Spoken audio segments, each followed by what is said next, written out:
Alam mo, minsan akala natin para kumita kailangan trendy, kailangan aesthetic, kailangan pang social media. Yung tipong maganda sa camera, viral at maraming likes. Pero ang totoo, hindi lahat ng kumikita maingay.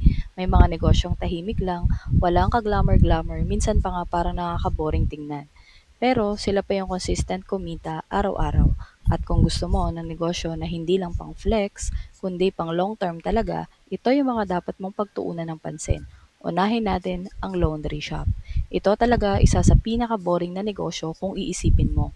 Walang aesthetics, walang pauso, laba lang. Pero alam mo kung bakit malakas to? Kasi kahit anong mangyari sa buhay ng tao, may maduduming damit. Lalo na ngayon, busy na ang mga tao, may trabaho, may school, may side hustle, wala nang time maglaba. At doon ka papasok. Hindi mo kailangan maging sikat, hindi mo kailangan mag-trending, basta accessible ka, maayos ang service mo at consistent ka. May babalik at babalik sa'yo. At ang maganda dito, repeat customers.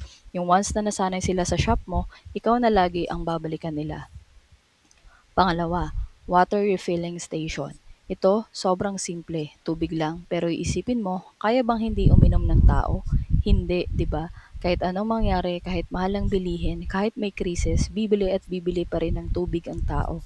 Kaya ang negosyo na to, hindi siya pabonggahan, pang araw-araw siya. At doon nagiging powerful, hindi man sobrang laki ng kita agad, pero steady siya. At pinsan, mas importante yung steady kaysa sa mabilis pero hindi tumatagal. Pangatlo, junk shop. Ito, yung negosyo na madalas minamaliit ng iba. Pag narinig mong junk shop, parang, ay marumi o maliit lang kita dyan. Pero ang hindi nila alam, dito umiikot ang pera. Yung tinatapon ng iba, yun yung kinikita mo.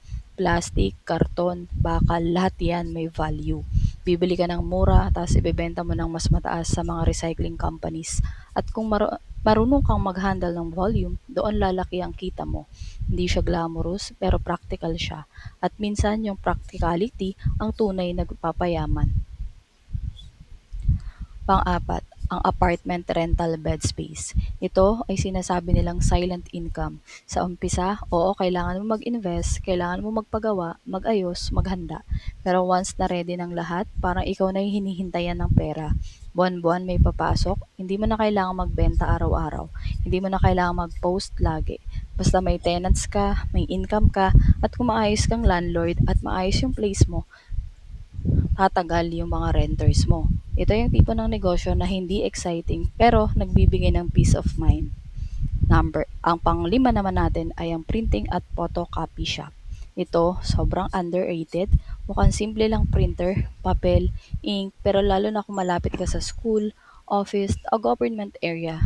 Grabe ang demand. Araw-araw may nagpapaprint, assignments, resume, IDs, documents, minsan maliit lang per print. Pero iisipin mo kung iilang tao sa isang araw, doon mo makikita yung totoong kita. At ang maganda dito, hindi siya seasonal. Buong taon may nangangailangan.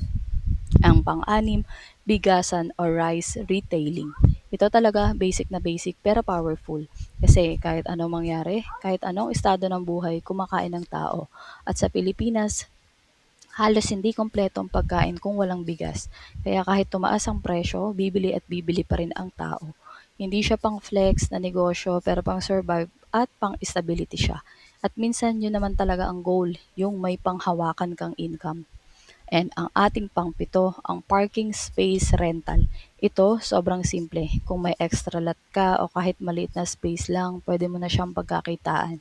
Wala kang inventory, wala kang masyadong overhead, papark mo lang yung sasakyan tapos may bayad. At habang dumarami ang sasakyan ngayon, tumataas din ang demand sa parking. Low effort pero may tuloy-tuloy na income.